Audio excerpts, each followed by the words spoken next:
Back to edtech. Today I'll be teaching you how to do the includes method in JavaScript Array.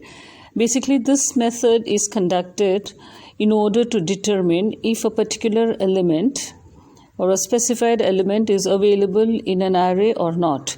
By running the test, you return a Boolean statement, true or false, and thereby you get to know if that specified element is existing in that array or not. So let's get started. Okay, let's consider an array.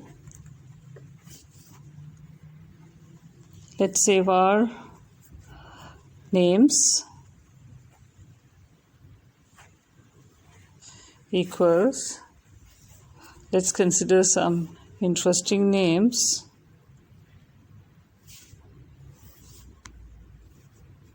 Mike,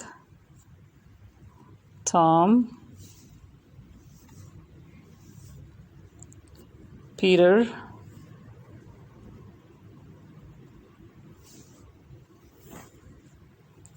Anne, okay. Forgot the comma here. Okay. Let's just be satisfied with these names. Okay. So let me say that var result.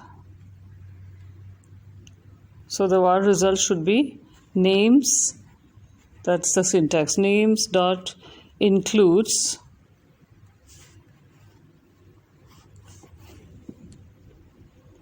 okay.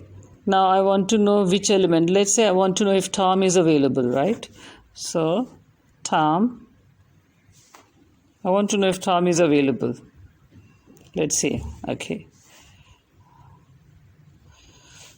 Oh, sorry. Okay. So I just want to print the result.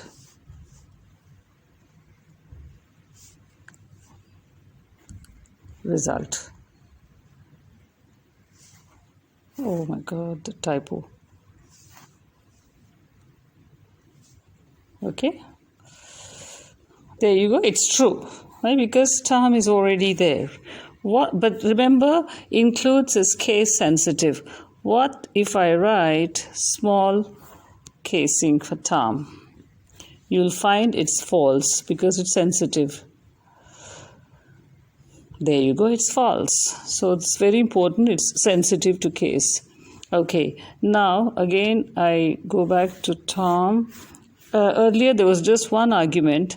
Let's say the second argument is indicating, the second parameter is indicating a number. So that means from where the search starts. So let's say 2.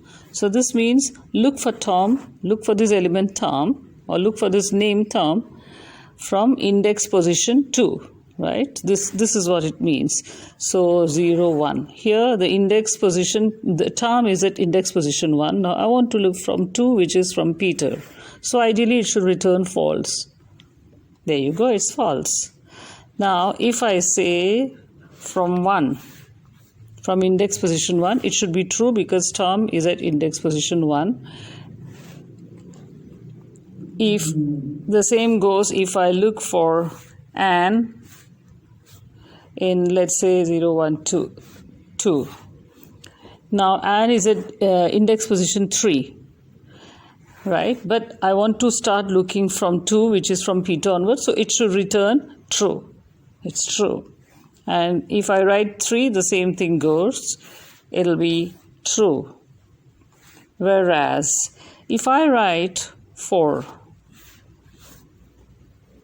it will return false because after 3 there's no more elements and I cannot find Anne after that, so it will be false, right? Now what if I write a negative number -1? It's returning true because going by the rules, if you give a negative number as index search from which to search from, then automatically it will go from all the negative numbers until the default position 0 and then evaluate from there. So that's why it's coming out to be true, because if you don't write anything, that is no parameter, so it means it's 0, right? The default. So it's true. Similarly, if you write a -1 or -10 for that reason, it will be going back to the default position, say -10. So you'll get the value, Boolean value true, because it will go from that position and consider the search from the default position 0, and it will work out to be true. So this is how you do includes method, and it's a very simple method. I hope you understood this, and it should not be much of a problem to understand.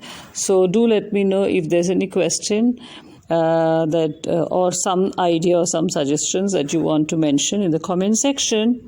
And see you in the next lesson for more JavaScript array methods. If you've still not subscribed, do remember to subscribe to support my channel and also to see more of these tutorials. Bye, ciao, see you.